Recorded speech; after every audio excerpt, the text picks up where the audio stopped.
आमिर साहब बहुत बहुत शुक्रिया, आपने हमें वक्त दिया। सर, सूरत हाल आपके सामने है। पाकिस्तान तहरीक इंसाफ का जलसा मुलतवी हुआ, फिर पाकिस्तान तहरीक इंसाफ के अपने रहनुमा क्या कह रहे हैं, अलीमा खान साहिबा क्या कह रही हैं, और ये एक किस्म की अफवाहें हैं कि ये किसी की फरमाइश पे जलसा मुलतवी हुआ है। और अभी पाकिस्तान तहरीक इंसाफ के जो मुश्किल दिन हैं वो ख़त्म होने जा रहे हैं और एक किस्म की बातचीत शुरू हो गई है इस्टेब्लिशमेंट से।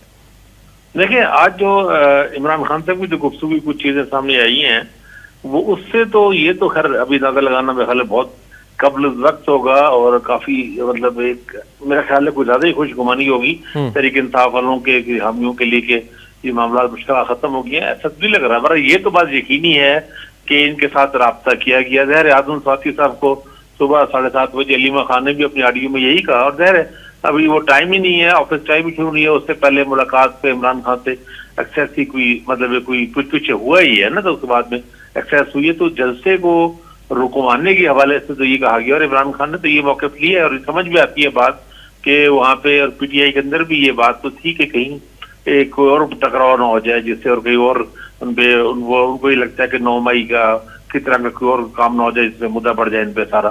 तो वो एक चीज तो हुई है, और इमरान खान के लिए भी आसान नहीं होगा, पीटीआई के रहनुमाओं के लिए भी आसान नहीं होगा, क्योंकि काफी मायूसी हुई। आपने भी देखा होगा सोशल मीडिया पे पीटीआई के कुछ कारकुनों ने भी क्लिप थी, और बेसिकली तो एक बुरा असर पड़ा है, एक तरह का धचका लगा है पार्टी को ना। एक जब आप क्लेम करते हैं एक तारीख 7 जलसे की, बड़ी बड़ी बातें करते हैं, और आप देखें वज़ीर आला जो केपी के हैं, अली बिन गंडापुर के मैं सियासत छोड़ दूंगा, और सीरतुल मरवत की भी बातें बड़ी बड़ी बातें उन्होंने करते दावे करते रहे, मैं अंडरग्राउंड हो रहा हूँ, ज़ेरे ज़मीन जा रहा हूँ, ये करूंगा वो करूंगा, और बाकी लोगों से और मुख्तलिफ शहरों से कॉल भी की गई कारकुनों को। फिर अब जब अचानक इस तरह कैंसिल कर देते हैं तो इम्प्रेशन तो बहुत बुरा पड़ता है, और ये पड़ता है कि आप इतनी ताकत नहीं थी, कमजोरी नहीं थी। और सबसे बुरी इसमें बात ये थी कि ये मुश्तरका जलसा था, अपोजिशन के बाकी लोगों से भी उस तरह की नहीं कोई, और मुलतवी करने से पहले उनसे कोई निगोशिएट उनसे बात की शायद इत्मीनान में शायद नहीं किया गया, तो वो उससे झटका तो लगा है। तो इसके पीछे लग रहा है कोई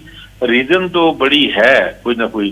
जो एक सामने जो बात आ रही है वो तो ये है कि चले जी इससे कोई टकराव का खतरा या थी, लेकिन कोई पीछे बात की चलने का हम खारिज इम्कान तो नहीं कह सकते इसको।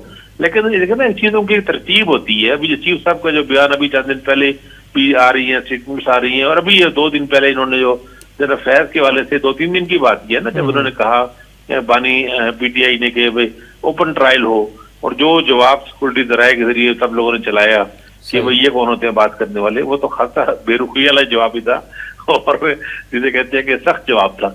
और आज भी वो खान साहब ने भी उसको थोड़ा सा उन्होंने पूछा, तो उन्होंने कहा कि अपना उन्होंने एक बयान अपना नैरेटिव जो बनाया उन्होंने, तो चीजें बहुत ही दिलखुशकुन तो नहीं है, लेकिन मैं तो समझता हूँ कि लग रहा है कोई राब्ता हो, चीजें हो, टेंशन कम होनी चाहिए। क्योंकि हम सब ये समझते हैं कि सियासी इस्तेहकाम होना चाहिए और सियासी तनाव कम होना चाहिए।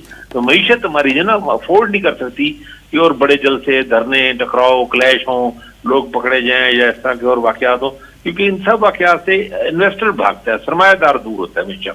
अच्छा आमिर साहब, का सोचता ही कोई नहीं। अच्छा आमिर साहब, एक और बात भी कही है आज खान साहब ने, और इसके मुतालिक पहले तो होती रही हैं बातें। अक्टूबर में काजी फाइज ईसा साहब रिटायर हो रहे हैं, और नेक्स्ट जो नंबर है जस्टिस मंसूर अली शाह साहब का, जिन्होंने मखसूस नशस्तों के हवाले से फैसला दिया था, उनको चीफ जस्टिस बनना है। तो खान साहब ने कहा है कि हुकूमत इस सीनियरिटी असूल को भी अफेक्ट करने जा रही है, कोई प्लानिंग हो रही है इसके मुतालिक। तो ये आसान होगा हुकूमत के लिए?